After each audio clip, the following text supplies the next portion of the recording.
to the DJ Starr Show. I am your host, DJ Starr. We are here today with special guest Duncan Kirkwood. He is running for Erie County Legislature, 2nd District. So let's welcome Duncan to the show. Thank you so much. How are you? I'm doing well. Thank you so much for having me. It is so good to meet you. Oh You my as well. gosh, it's an honor. It really, Thank you. really is. So let's kind of jump right in for a minute, okay? Okay. Tell us a little bit about yourself. I grew up in Central Park, Okay. over on Manhattan Avenue. My parents still live over there. I was raised there my entire life. And, Central Park was the type of neighborhood where it's a lot of crime, a lot of violence, a lot of blight, a lot of hopelessness. A lot of the renaissance of the city hasn't really touched, Right, people in that area. And so my mom really wanted me to leave Buffalo.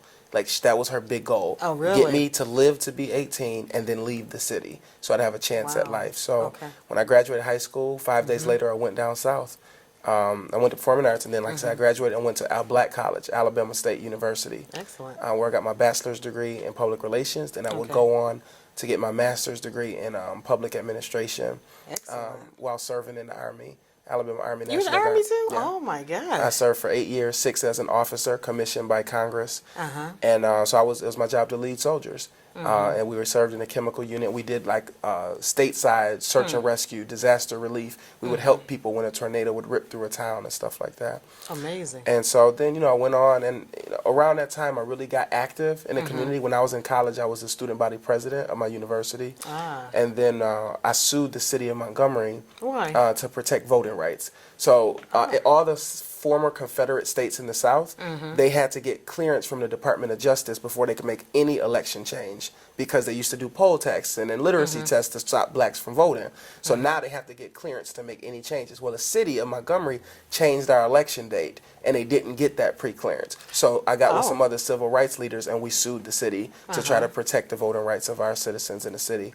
And did you guys win? We did not win. Okay. Unfortunately, we did not. But it gave me my first taste of, this activism thing, this civil rights movement, it never ended, right? And it's not some distant history of people trying to take away our rights or the struggle for equality. It's going on now, and I still have an obligation to be a part of it. That's and right. so, as a 21-year-old kid, I'm like, let's go. I'm ready to You was change the fired world. up, huh? I'm fired up. So then, I went, took some students, some Christians, to go to Jerusalem, and we did volunteer work over there for 10 days Okay. in the Holy Land. And after I came back, I decided within 20 days, I'm joining the Army, right, so I can learn about service to my community and duty. And I also had this dream, Smart. kind of born inside me that one day I could be a public official, like that I could serve people. Now, it was I kind of had it when I was in high school because I took a personality test Did at you? UB, Okay. and it said that I would be a politician or I'd be a Are you journalist. serious? It said that when I was 15 at UB. Oh my gosh. And so ever since then, I kind of had it. But then after I joined the military, I really learned what our country is about, and about sacrificing your own self and your own Right. goals, right, to help better the community, to really help other people. And so after that, I worked for a couple organizations. I worked for a city councilor, and I wrote some laws with the city councilor there. Worked for an advocacy organization, a national black advocacy group. This is in Alabama, correct? Yep. Wow. And we wrote Okay. 3 state laws around education, and I helped to craft them. And that process taught me the importance of research and policy. That real change, it takes place in policy when you change the law, and then the regulation, which is how those laws are executed in the community and in the state. And so I really got tied into this idea that we can change the laws, and I know how to do it. So then I got engaged, Okay. and then my wife and I we're both from Buffalo. We met in high school in Who's performing your arts. wife? Carolyn Kirkwood. Carolyn, okay. And so Hey, Carolyn. we met. Hey, babe. And so we met, in high school, and so Okay. we ended up getting married, and we All moved right. back here so we could start our family with our 3 children back in Oh, our hometown of Buffalo. Okay. And so now we live over off of Olympic. All right. And I just been in the community fighting for justice, fighting for equality, standing up against police violence, advocating Right. to help raise the age that kids are prosecuted as adults. And after a while of all of that fighting and advocacy, I said I don't want to just be the guy with the bullhorn at the park. I want to be at the table to write the laws, That's to make right. the policies for our community. So I decided to run for office. Okay, now I'm gonna go back a little bit because that's a lot you just said. Okay. Which no, that was really good for those that don't know you. You talked about violence and such. Now Buffalo crime is really as we've grown over the years. So what do you want to do about it? Like, what do you think should happen? Do you think what we're doing now is enough? Absolutely not. And why not? So, from a legislator standpoint, if I'm elected, there are certain things I can do and I can't do around crime and violence, right? Okay. But overall, just me as a citizen, Right. our education system has to improve. You Okay. can't have a city with a poor education system Right. with low crime. That's Right, right. the two go. They're affected by one another. So if Right. kids aren't graduated from high school, if they're dropping out, they're turning to crime. They're turning to violence. So we need to continue the growth, and we got a great superintendent. So Right. Dr. Cash is moving us in the right direction, Mm-hmm. right? And so as a legislator, I want to continue to support that effort by committing more resources from Erie County to the Buffalo public school system Mm-hmm. because they need. He said we need more resources. I say let's give him more resources because he's showing what's possible. As far as just crime as a whole, we right. have a problem where our youth, a lot of them feel hopeless, which is unfortunate at a time like this with Say Yes, with the governor's new Excelsior scholarship, where Right. students can now expect to go to college. Right? They're going to high school just saying, I'm going to go to 12th grade next year, and then they should be thinking, I'm going to go to college next year, right? Because it's paid for. They don't have to pay. That's not a barrier But anymore. see, here's the deal, though. Here's the thing. You're right. We do have the Say Yes program. However, a lot of that mindset, that starts around their environment. That's right. And the Okay, environment which is affected. Which is at home. Right. I don't want to get into an education policy, home life versus school stuff type of discussion. Not today, at least, right? Okay. But I will say that the conditions that people live in affect how they raise their child, right? So if you're trying to struggle to keep the lights on because you can't get a good paying job, Right. you're not going to have time to go chaperone your kids' field trips. Right. Okay? Right. And so to just say, oh, it's the parents' fault. We need to have better parents. Yes, they need to do more. But if they are literally struggling to survive, to figure out how we're going to eat tomorrow, right? They're doing the best that they can. They love their kids the same as everybody else. So we have to try to fix the conditions so that the parents have opportunities for advancement, can get education, can get good paying jobs. So then they have the luxury to pay the extra stuff for tutors and after school programs for our kids. And Okay. that we know that will help put them on a Right. better path and make them, do better in school. Okay, hold that thought because we'll be right back.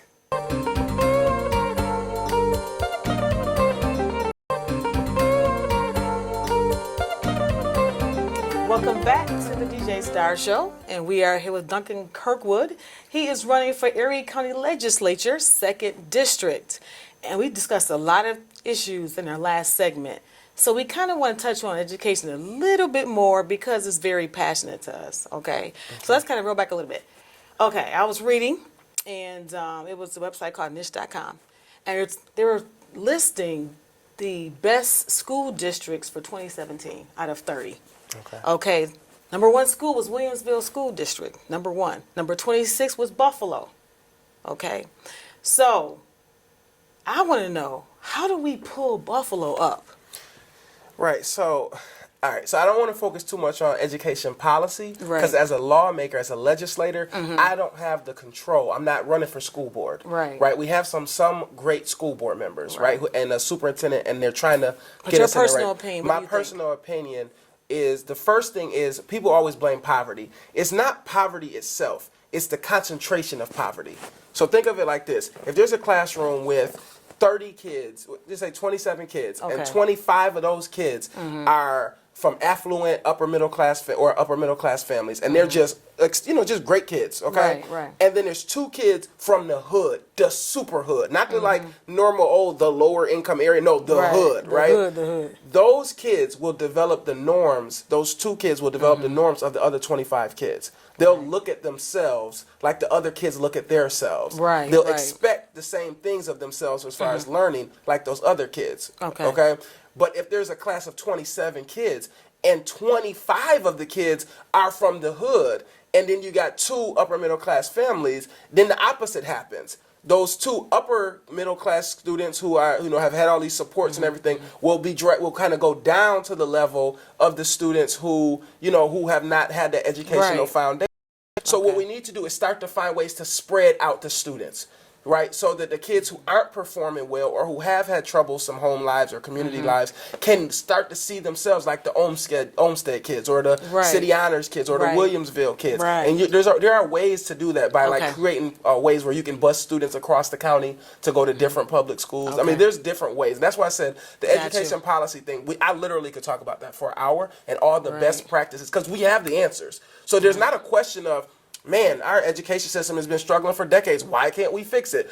Because we don't have the political will and the boldness to stand up to organizations and special interest groups who have vested interests in keeping the education system exactly as it is right now. That's right. So, again, that's a different conversation. I know. And as a legislator, I don't really have control over that. All I can do to help is to say, let's support after-school programs. Let's give more money to the school system for wraparound services and things like that. Awesome. So, elected in September, okay, what would be some of the immediate things you want to address immediately? Immediately, I want to fix the Erie County Holding Center.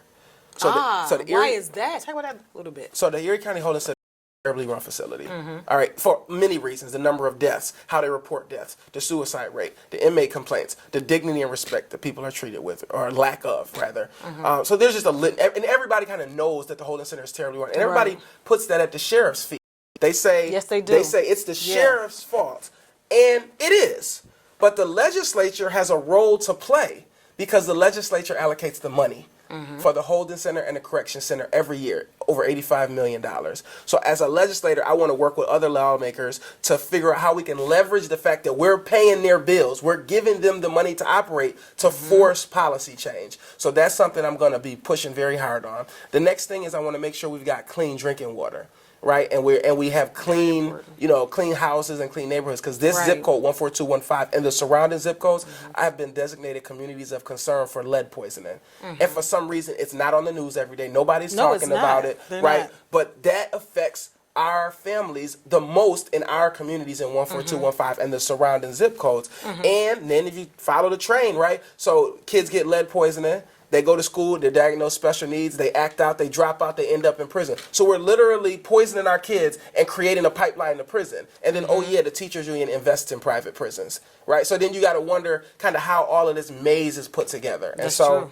So that's the second thing. Next, I wanted to expand the Department of Veteran Affairs because I served our country, and the Department of Veteran Affairs is the smallest part of Erie County's budget. We spend about $1 per veteran in Western New York, and I feel that's it. And so I feel like we could do a lot more to help support the troops who have fought for us and fought for our communities. And then finally, I want to make not finally, but the last big priority is to make more diverse. So there's about 4,200 people that work for Erie County full time.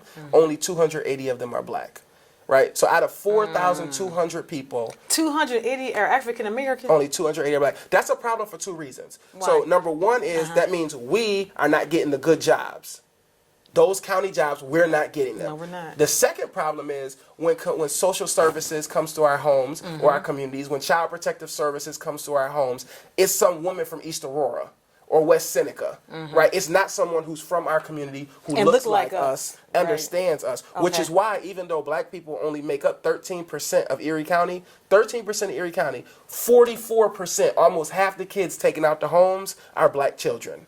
So think about that. 13%, that's how much we make up of the whole county, but almost half all the kids taken out of the homes by Child Protective Services are black. So, the cultural differences I play a part in that, and then the supports that we put around people and their families as well. So those are the main things, and then I want to be receptive. One thing as I'm knocking on thousands of doors that I hear from people is, I can't reach so-and-so. Such and such came around here, got a vote, and then I never heard from them again. Right. This person won't return my call. It's like, it hurts me to feel like these people elected officials work for the people. That's why the Constitution says we the people, right? In order to ensure the domestic tranquility, we the people.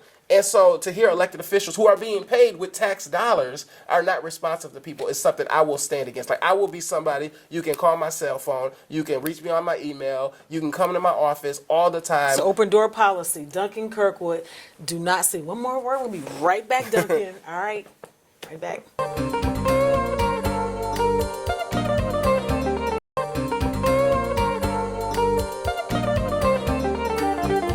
If you're just tuning into the show, I'm telling you, we have a fabulous guest today. His name is Duncan Kirkwood, and he is running for Erie County Legislature, 2nd District. And we are having some good conversations on camera and off camera and on social media as well. I'm so excited to have you on the show. You are very, very knowledgeable. And like you said earlier during the break, you talked about accountability, okay? And like you said before, you're knocking on people's doors. And you're asking them, what can I do? And your slogan is people over politics. That's right. All right? So if we're going to hold you accountable, because you said some people are not voting, they're not voting because they more. So let me jump in. Okay. I'm gonna try to squeeze everything into this last segment. Okay. So first is people over politics. That wasn't my initial slogan for my campaign, but as I got involved in this process and started seeing how the backdoor deals work and how people trade dignity for votes and support and endorsements for cash and all this different political insider stuff that goes on, which is not like new, like they do it everywhere. Right. I'm just seeing it up close now. I see are disheartened and don't trust politicians. I see why people don't want to be a part of this and don't want to run for office, because it's like you almost have to go to the gutter, right, to be successful. Yep, that's right. But I feel like when I look at people like Pastor, right, who was able to be his own independent person, stand for what he believes in, I'm looking at that because me and my wife worship at True Bethel, and I'm like, we can do that too. I can do that too. That's true. Right, because people are so disenfranchised. They feel and voiceless, and they feel like they've been screwed over. You know, and we used to say, "Oh, we just need somebody black.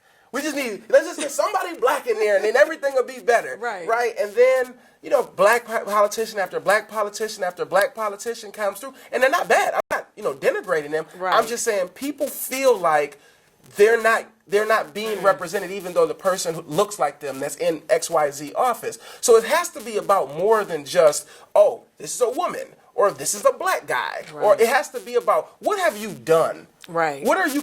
Show me the consistency of your standing up for our community. It has to be about more than that. And so we decided to put people over politics because no matter what their games are, we are not going to sell out. Right. And see, what I've learned is a lot of times, I'm going to start talking fast because I want to get it all in. Okay. A lot of elected officials need the political machines, right? The factions and the groups. They need them to do their petitioning. They need them to raise money for them. They need them to do all these different things. So when you need somebody, they not own you, because that's a vicious word. I don't like that. Okay. But they have more influence over you than the average person would have, right? And so a lot of these politicians are influenced by these groups that they need something from. Well, I don't need them. I don't need those groups. I got my family. I got my friends. I have the people who believe in my message. So I don't have to sell out. I don't have to, compromise my integrity, because they taught me about integrity and personal courage in the military. I don't have to compromise that to get support, to get votes, to get people to knock doors for me, because they're going to believe in me because they know I've been fighting. I didn't wake up yesterday and say, you know what? Somebody called me, maybe I should run for office. Like, no, I have been working on this for a decade. I've been preparing myself knowledge-wise, duty-wise, the jobs that I've chosen to take, so that I could be in a position one day to understand how to make the world better. That's what I'm here to do, to make this city better, make our county better for me. Right? It's because we need it, and we have to step up. My generation has to step up and prove to our elders that we're ready to take on the mantle of leadership. We're ready to build on the legacies that they've created. And so, this is turning into a movement. At first, it just was like, I'm going to do it. We're ready. Let's go. Now we've got, dozens of people, hundreds of people from across the district, black, white, Hispanic, gay, straight, all coming together and saying, listen, this is what we've been looking for, a true progressive, independent, not owned by anybody. Somebody that's going to stand up for what's right, even when it's difficult. See, that's the tough part, standing up for what's right, even when it's difficult. People don't want to say the wrong thing. They're scared of the backlash. I swim through the backlash. Right? I'm going to say what needs to be said, but I'm also going to have a resolution. That's the part we've been missing. We just do all this talking and meeting. No, we got to have solutions. Here is what needs to happen. Here's how we're going to do it. Here's the action plan, and this is how we're going to measure our results. This is how we're going to see that were we successful. Here's our timeline. Well, that's the part we've been missing.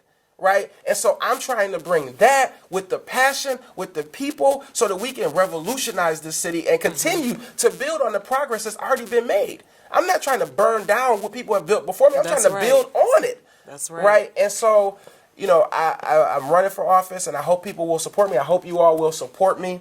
Your contact information, too. Yeah, so my website is just my name, DuncanKirkwood.com, www.DuncanKirkwood.com. My phone number is 716-308-0506. Please feel free to call me anytime. We can talk about policies. We can talk about research. You can want to volunteer. You can come get involved. And please follow me on Facebook. It's just my name, Duncan Kirkwood. Because we put up videos and stuff, because it's not possible physically for me to reach all of the people that are going to vote in this election, which would be it'd be about 8,000 people that vote. Okay. I can't physically reach. I'm going to try. I'm going to try. Let me tell you something. Every day I've been out for 3 and 4 hours every night talking to people. So that's not going to stop. But if I can't reach everybody, at least they can follow me on Facebook. That's right. And see what we're doing, what we're about, what we're working on. And so, that's kind of where we are right now. And again, I'm not trying to, castigate any lawmaker. That's saying. What I'm saying is we have a system, and for a lot of people it's not working and they feel voiceless. I want to give that voice power. And so that's why I'm running for office, and I know that we can, together we can make a difference in this community. I love it. I think you are wonderful. I think you came ready. You are confident in your ability, and you know what you want, and it's time for a change. Point blank in the story. Thank you again for coming on the show. I wish you well, Duncan. I really do. God bless you. And I'm telling you, this is it. This was a great show. Well, we'll watch us every Friday night at 10 p.m. and watch Real Teens Real Talk on Saturdays at 8:30 p.m. here on Channel 20. That's it, everybody. God bless, and thanks for watching.